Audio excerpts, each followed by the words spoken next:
Good morning. I'm working in the garden. I just want to show you what's going on. Grateful that we got rain the other day, but everything has gone crazy since. So I will be harvesting my celery either today or tomorrow. I'm going to dry the leaves, and anything that's edible for dip I'll take out, and the rest I'll freeze for stocks. The first time growing celery, want to let it go a little too long, and two, my stalks are pretty, I don't know if you can see this, where's my hand? My stalks are pretty thin, but they're still tasty, so it's definitely an experiment. Looks like I have some celery seeds going here, so might save those, we'll see.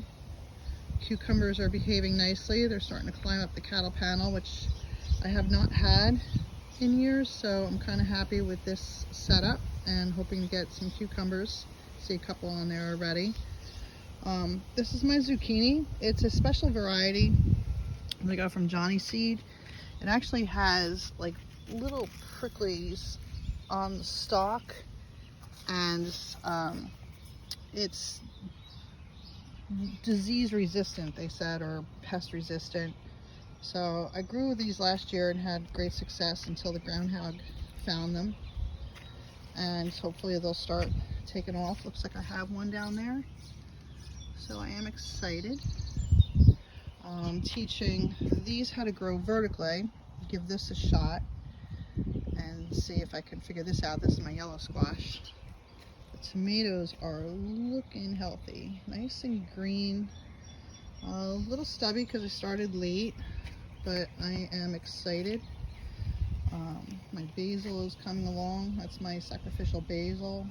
Tomatoes love being planted next to basil, and the smell is really nice when you gotta pick. My first two rows are pasting tomatoes, Amish paste. There's a Polish pasting tomato, and my Santa Manazan. I can't even say it, but you know what I'm saying.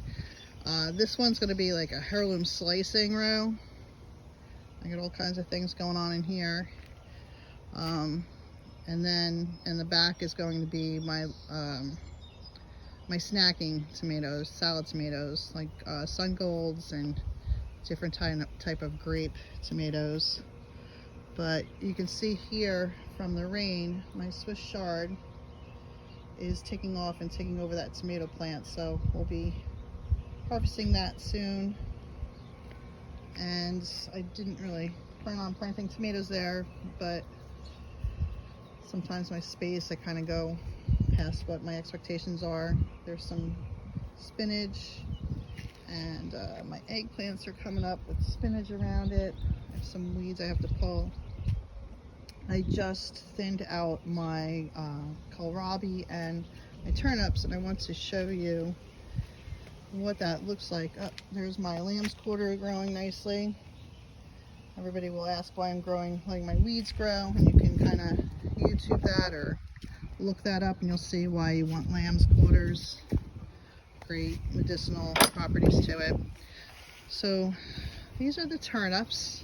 I kind of got them in categories. I did thin them out once, but you'll see here I didn't thin them out enough. So this is an example of one that was growing too close. So it has a tremendous amount of leaf, turnip greens on the top there, but the bulb itself, the tubular, is small.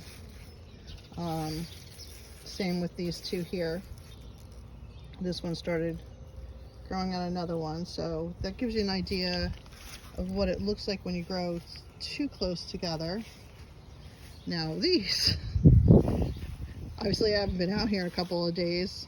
Look at this monster. This is going to be kind of woody and tough. You really don't want them to get this big, but it is pretty. I'm going to cut this up. This will be turnip fries, or I'll roast it. I'm really into roasting the turnips. This one's split because I let it get too big. This one as well. So this is just an example of, keep an eye on your garden. A little bit of rain, a little bit of time, and it will take off on you. But I'm really happy. I did pull some turnips already and roasted them. If you want the recipe, just give me a shout. It was delicious. And these turnips, I'm going to remove the greens and just brush off the dirt. And I'm going to attempt to store them in my downstairs refrigerator, the crisper. So the suggestion was to wrap it in a moist paper towel and a perforated bag, and it should stay good for 4 to 6 months. I'm going to still keep an eye on them, make sure nothing's going the wrong way. And hopefully I'll be able to enjoy turnips in the fall. I do plan on planting another round of them as well for the fall. Now this again is an example of overcrowding. This is a kohlrabi, early kohlrabi, that just didn't have enough room to do what it needed to do, so it just kept leafing.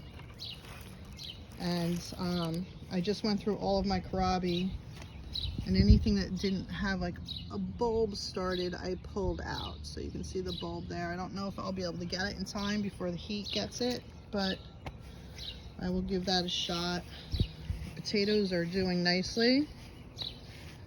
You'll see I'm starting to show flowers. This is a good sign that there are potatoes growing in my buckets. It's a happy plant. I don't see many pests. There's a little example of a pest, but not many. If I did start having a pest problem, I will spray this with a neem oil solution. And that's about all I'll do, and a little prayer. My St. John's wort is starting to flower, so we'll be having upcoming videos on the oil that I plan on making a balm out of this, my first attempt, so that'll be something new. Happy sage plant. And then over here is the rest of my morning. You'll see pictures in my story soon, but this is my project for today. I have my purple cauliflower soaking. It's so pretty. That'll be part of dinner tonight. I have some white cauliflower. I'll be ricing. Isn't that cool? I thought at first there was something wrong, but because it was so close to the purple, it took up some of the characteristics of the purple. I found that amazing. And then I have a whole bucket of lettuce. Soaking this to try to kill off any friends that I can, and then I'll bring that in, and I'm real picky. I'll go through each leaf, make sure everything's okay. Put that through the spinner and in the refrigerator. So that's probably the last of lettuce, but I hope everybody is having a good day, and I'll start working on this. Take care.